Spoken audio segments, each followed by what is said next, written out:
J'avais regardé une bouteille de bière que j'avais mise sur le dessus d'une étagère. Puis à un moment donné, hop, un sous-verre, un cabaret, un débouche. Puis à un moment donné, ça a pris plus d'ampleur.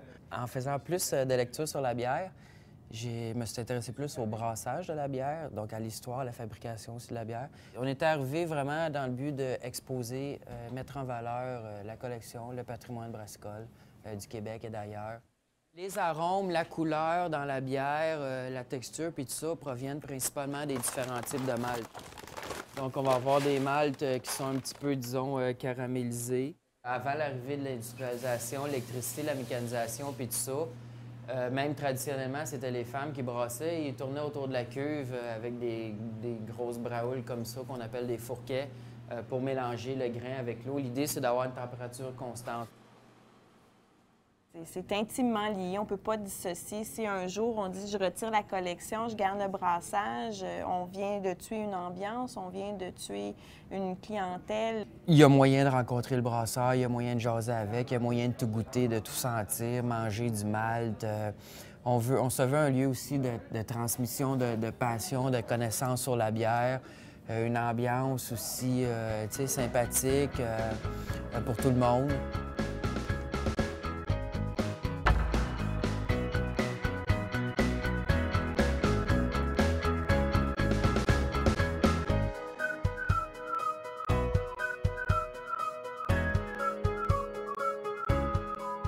Municipalisateur a commencé, c'est à peu près 12 ans.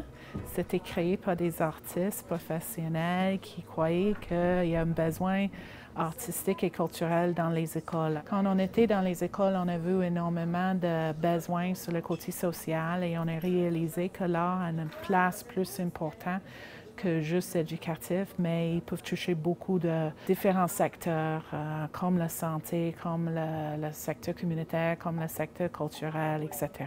Ça, c'est un exemple de la diversité des personnes qui viennent ici. On a des personnes qui, d'habitude, sont très, très isolées, mais parce que tout le monde a l'habitude d'être avec tout le monde, on commence à enlever les étiquettes. Dans votre projet personnel, vous allez explorer comment prendre ce parcours et créer comme une œuvre d'art avec. Wow, ça va être intéressant. On va essayer de se prendre dans des prises diverses, là, de monter un montage de photos avec ça. Je m'appelle Corinne Piché, je suis venue faire un projet ici qui a changé ma vie. Ça a approfondi notre confiance en nous-mêmes aussi parce que toutes les filles qu'on est arrivées là, on était toutes renfermées sur nous autres mêmes, puis finalement, on est sortis de là vraiment changés complètement.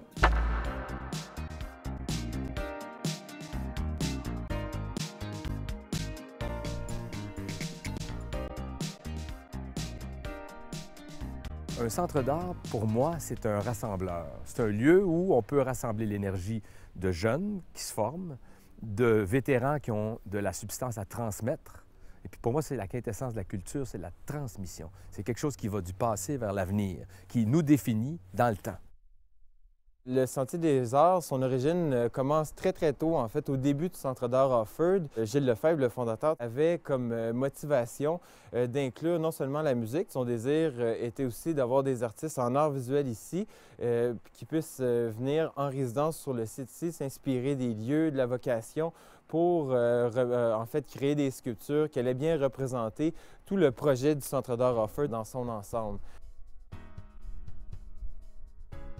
Les gens partent, je pense, du Centre d'art Offord avec une expérience à la fois culturelle, mais aussi une expérience en lien avec la nature. Et puis c'est sûr que les gens du parc du Mont-Offord contribuent à nous éduquer et à éduquer nos visiteurs à l'importance de préserver l'environnement, de le développer d'une façon durable aussi. C'était un vœu très cher à Gilles Lefebvre et aux gens qui ont fondé le Centre d'art Offord d'avoir un lieu où les arts et la nature cohabitaient.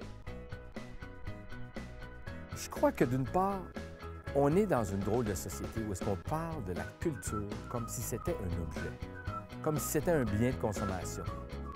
Alors, j'achète un peu de culture le vendredi soir. Moi, je ne crois pas du tout à ça. Je pense que la culture, c'est un angle de notre personnalité, aussi bien en tant qu'individu qu'en tant que société.